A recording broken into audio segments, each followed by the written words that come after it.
Thank you very much, and thank you to Vera for inviting me today to talk about PRIIPS.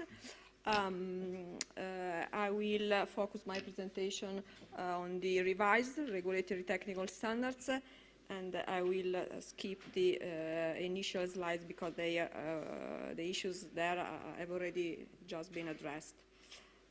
I will start with the very briefly with the recalling the steps that leading to the adoption of the new Commission delegated regulation on level 2 measures implementing the PRIIPS regulation. As you know, the ESAs were tasked to develop the details of the contents and the form of the PRIIPS KID, and developing some methodology for the calculation of the main information on risks, costs and performance scenarios, and they were tasked to develop the criteria for the revision, review and republication of the KID, and the provision of the KID in good time before the conclusion of the investment. The Commission adopted the original RTS on the 13th of June 2016, and we proceed very swiftly to adopt them because we wanted to give industry at least 6 months to implement the RTSs. But then the European Parliament on the 14th of September rejected the RTSs, and we had therefore to, the rejection resolution identified 3 main areas of concerns, meaning that the multi-option products, the performance scenarios, methodology, and the comprehension alert. And the rejection resolution also I pointed out that we shouldn't make changes to the treatment of credit risk for insurance in the RTS. We start working again on the RTS and trying to develop a proposal that would address the EP concerns. And we came up with a proposal that was agreed by the Parliament, and therefore we sent this proposal, our proposed action, were included in the rejection letter to the ESAs that we sent to the ESAs in November last year, and to have their opinion. The ESAs failed to deliver the new RTSs, and therefore we had to do that on our own. The ESAs nonetheless sent us a letter highlighting the reasons for their disagreement, but also suggesting a possible amendment to the performance scenario methodology, a short-term measure solution until the PRIIPS review foreseen in 2018. In the meantime, we adopted a proposal to delay the entry into application of the PRIIPS regulation by 1 year until for January 2018.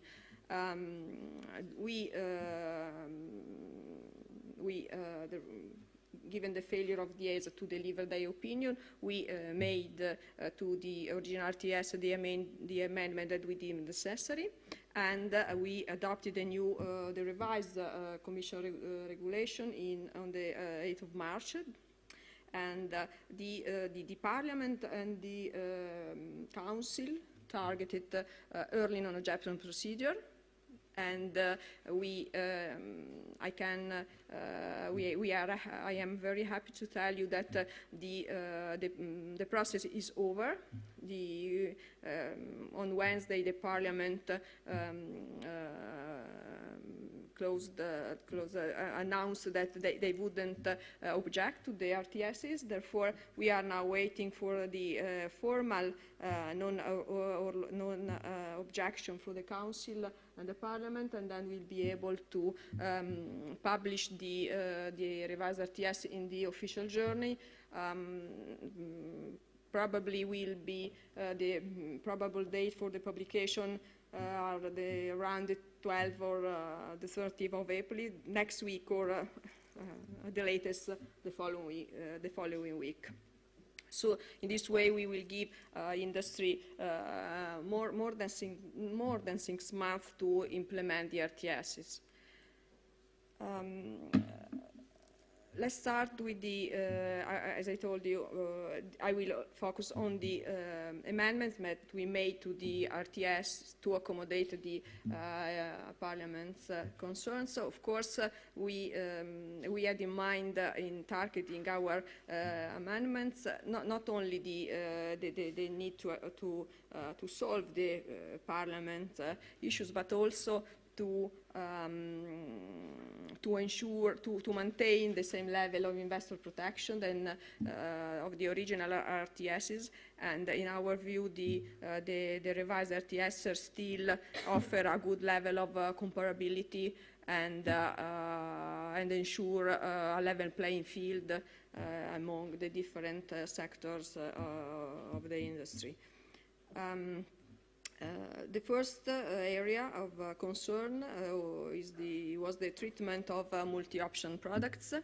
As you know, in level 1 provides for a derogation to the format of the key ID for products that were due to the nature and the numbers of the underlying options cannot provide the information in a single standalone document. Each underlying option has, of course, its own risks, costs, and features, and in some situations, if the level 2 measures lay down that if it's possible, individual keys can be drawn up for each individual option, and in that case, the information on the wrapper are to be included in the key, individual key for each underlying option. If on the contrary, individual kits are not feasible, then the specific information about the underlying option and the generic information about the wrapper key will be provided separately. And the generic, in this case, is the generic information about the PRIIPS include the ranges of costs, ranges of risks, and a narrative on performance, potential returns. Then it can be expected across the different underlying investment options offered.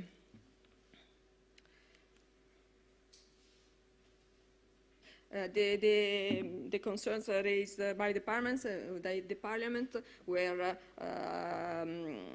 related to the MOPS with offering UCITS and non-UCITS as underlying option, because the level 1 foresees a transitional exemption period for this kind of funds. Therefore, and the original RTSs did not grant the same exemption to UCITS and non-UCITS marketed through MOPS. But while, in order to address the concern, we now in the revised RTS, we adopt a more flexible approach, and we offer explicit concession to both to pure UCITS MOPS and to hybrid MOPS offering UCITS alongside other investment options. With regard to specifically to hybrid MOPS, we have developed the following solutions. given that PRIIPS manufacturers are offer the possibility to rely on UCITS KIID information for UCITS and non-UCITS funds subject to the UCITS KIID under national law. The problem was to avoid inconsistencies between UCITS information and PRIIPS information. With regard to the ranges of risk classes, the solution that we have developed is to combine the SRI with the SRRI, and in our view, there is no need to convert UCITS risks into PRIIPS risks indicators. The wrapper KID will disclose a single range of risk classes. This range would identify the lowest and the highest of the risk indicators, irrespective of their methodology. To make an example, an hybrid MOPS with two UCITS and as underlying options with a risk indicator of 2 and 4, and another option, a PRIIPS option with a risk indicator of 5, would disclose a range of 2 to 5. So we have allowed the combination of different of the UCITS indicator with the PRIIPS indicator without any need for conversion. The rationale underlying this policy choice was that there are similarities among between the two different methodologies. Because they both foresee a risk scale from 1 to 7, and the market risk measure is assigned through a volatility bucket. We are aware that the credit risk is not considered in the UCITS SRRI indicator, but on a general case basis, we think that the credit risk is already taken into account in the calculation of the market risk measure, and in addition, the mitigating factor foresees in the level 2 would lead to the allocation of these UCITS and non-UCITS funds in the lowest risk category, meaning that their combination, their aggregation, the SRI would be irrelevant. The impact on the aggregated risk indicator would be irrelevant. On performance scenario, there were no problem of inconsistencies, so no changes, because of course the level 2 foresees a mere statement indicating that the potential returns vary on the basis of the underlying options that are effectively chosen by investors. The approach that we have adopted on costs is different, because costs, the methodologies under UCITS and under PRIIPS are different, sensibly different, and therefore we had to either we developed a third methodology to convert UCITS scores into PRIIPS scores, or we had to rely on the PRIIPS methodology. We choose to rely on PRIIPS methodology, and we require now the conversion of the UCITS figures into PRIIPS figures. But we have again provide for more flexibility than the original RTS, because we have we allow the PRIIPS manufacturer to calculate transaction costs for UCITS in MOPS through the so-called standardized cost methodology that is foreseen in the original RTS for existing PRIIPS. For UCITS in MOPS, there is no need to calculate actual costs, and there is no need to calculate the annual rate of return for the purpose of the calculation of the synthetic cost indicator, because these funds are assigned an annual rate of return of 3%. Therefore, if the manufacturer chooses to rely on the UCITS KID, we have provided for simplification to convert UCITS figures into PRIIPS figures. Of course, we have not extended this option to other PRIIPS, because we didn't, when we addressed the changes, when we discussed changes to the RTS, we didn't consider any changes apart from the amendments necessary to meet EP concerns, because the Commission didn't want to risk reopening the whole package and delay the PRIIPS framework forever. The second area of concerns of the Parliament was related to the performance scenarios. The methodology developed by the ESAs works for all the PRIIPS that are in scope of the PRIIPS regulation, and it foresees the presentation of favorable, unfavorable, and moderate scenarios based on historical data. Whose calculation is based on historical data. These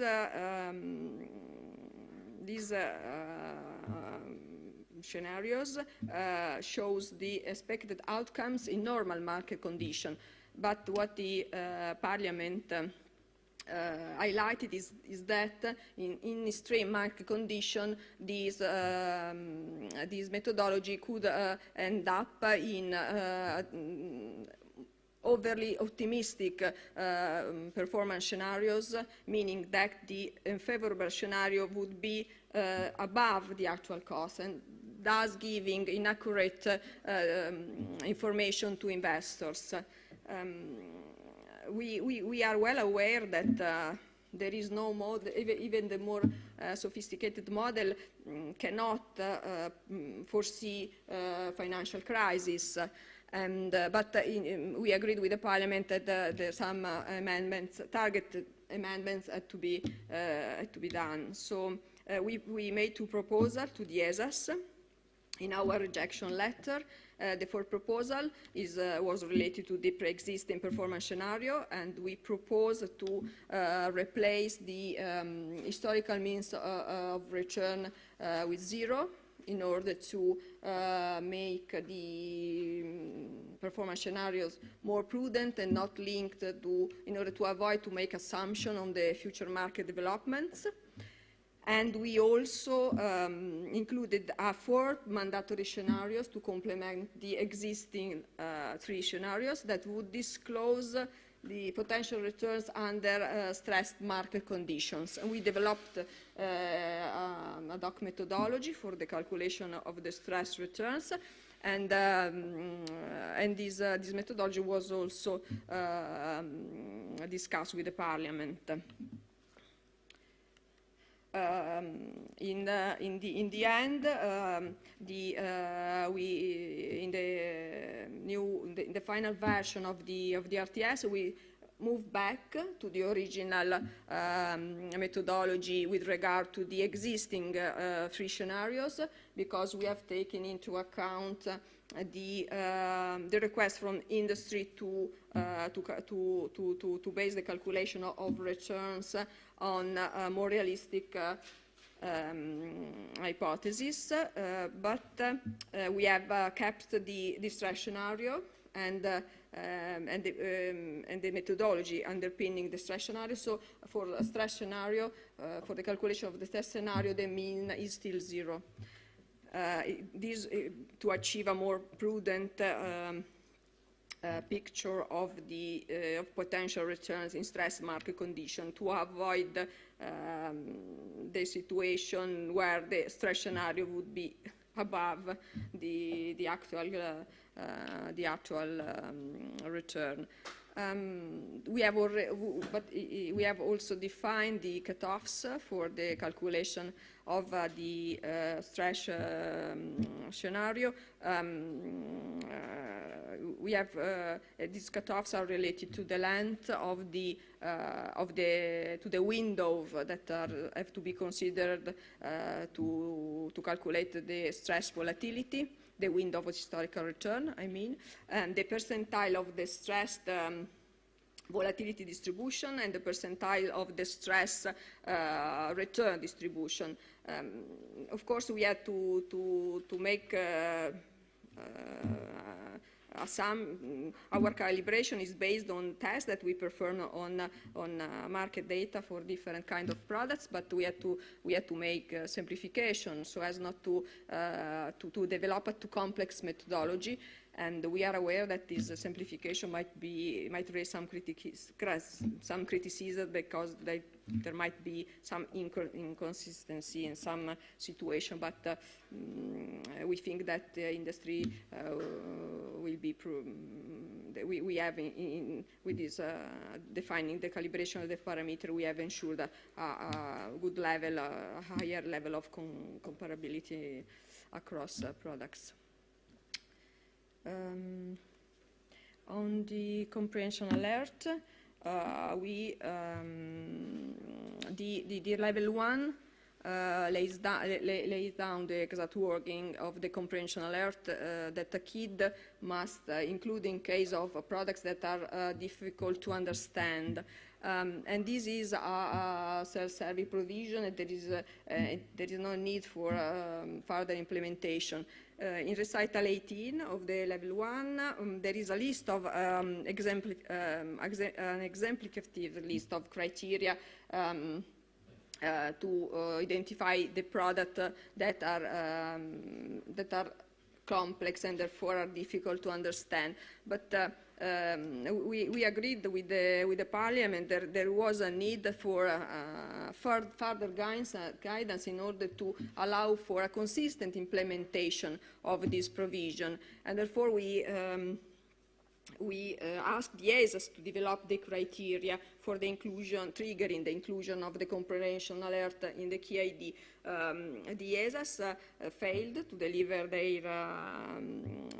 their opinion on this point, and therefore we explored different approaches.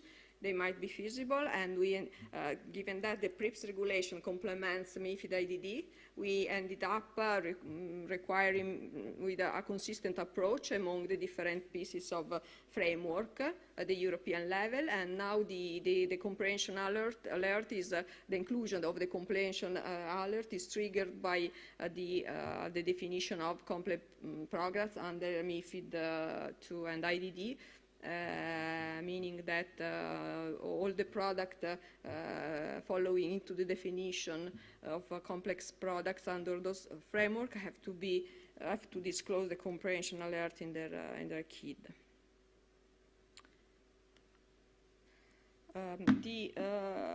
The treatment of the biometric premium is not included in the official rejection resolution, but we received strong signal from the Parliament to address this issue, and therefore, we had to explored how we could. Because the Parliament, of course, took on board the concern raised by industry. So, in order to we address the issue with a view to make changes, but while at the same time ensuring the same level of investor protection.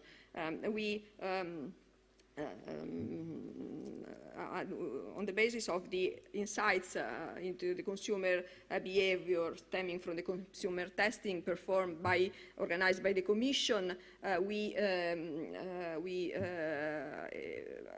it was clear that simple disclosure approaches were associated with better comprehension of the KID, and therefore the inclusion of the administrative insurance costs in the table showing the breakdown of costs of the product would be, in our view, was not that simple, would represent an over-complicated disclosure of, for investors to understand. And so we moved this information into the what is this product section, because in that section the information on the benefits and costs of insurance products were already required. Therefore, we merely grouped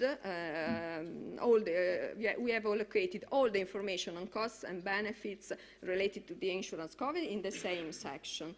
And at the same time, we have deleted the insurance costs from the cost section, and we have bundled them, but we have bundled them in the other ongoing costs. So we have a different presentation, a different presentation for this kind of costs, but there is no change. There are no changes on the calculation of the aggregated cost indicators. We are now, the works of PRIIPS are not over, because now we are working with the ESAs to develop, to give further clarification on level 1 and level 2 issues, because we understand that the industry have still questions, and we need to address those questions to let the industry to smooth to implement the PRIIPS framework. We, on our side, we are going to publish a communication on some issues that addresses some issues, some interpretation that I have listed in these 2 slides. And while on the ESA side, they are going to publish guidance in 2 different batches. 4 batches will be published together more or less at the same time of the Commission communication around mid-May. And the ESAs, the first batches of the Q&As of the ESAs will address also issues such as the granularity of the KID for ETDs, the payoff graphs for OTC derivatives, and the aggregation of KID for bespoke OTC derivatives. And the ESA guidance will also address the treatment of credit risk for insurers. This was because under the following the EP rejection resolution, we couldn't make any changes to the RTSs, and therefore we agreed with the ESA to address to provide for clarification on level 2 in level 3. Through level 3 guidance, without making any changes with the substance, because this was agreed with the Parliament.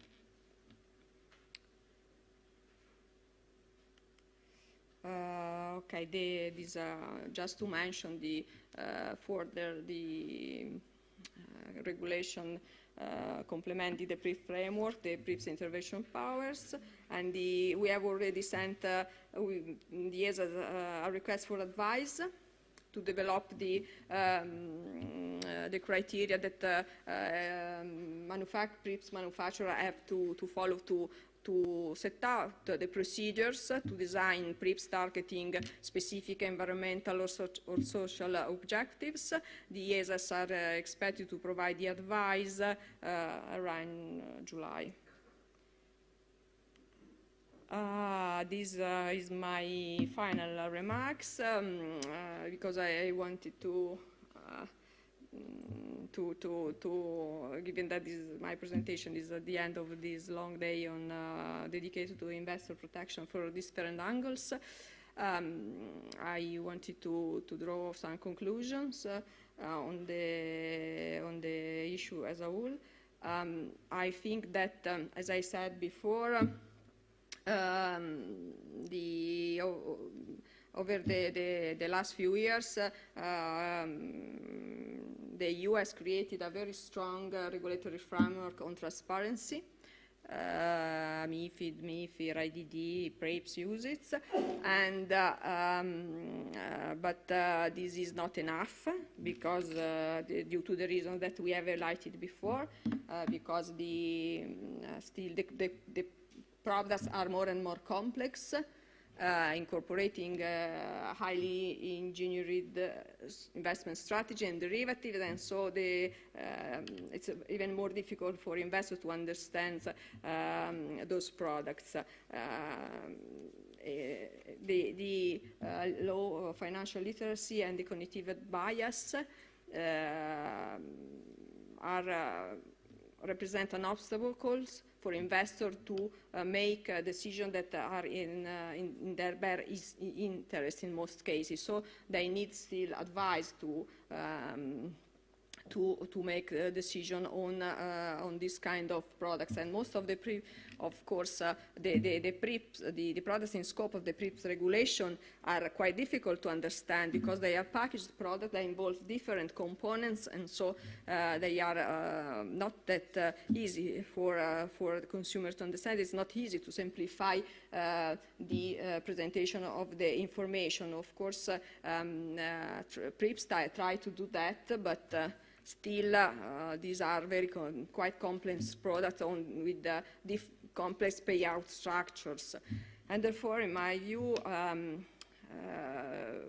KID is an important part of investor protection, but we need also to complement, we need to think that investor protection should rest on other tools, such as more focused regulation and supervision, drawing from the lesson of behavioral economics. For example, we have heard about corporate product governance.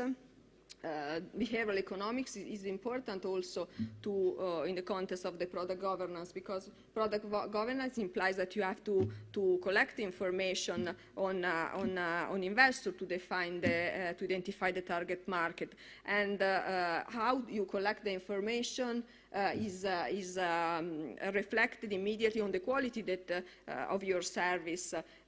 Because to ensure a real investor protection, the collection of information should lead to a robust assessment of the economic and financial culture of investors, and also a robust identification of the investor cognitive bias. Intermediaries should not interpret the compliance with the regulation as a mere compliance cost, but they should tend to provide a higher quality of their service, and supervisors should push intermediaries to do that. But I also think that we should undertake an effective and comprehensive investor education strategy, because we have we should help investors to increase their knowledge and to reduce their cognitive bias, so as to let them play a more active role, and this would be beneficial to the financial systems, because this would, in my view, would foster competitiveness among intermediaries, and would ensure higher quality of their services.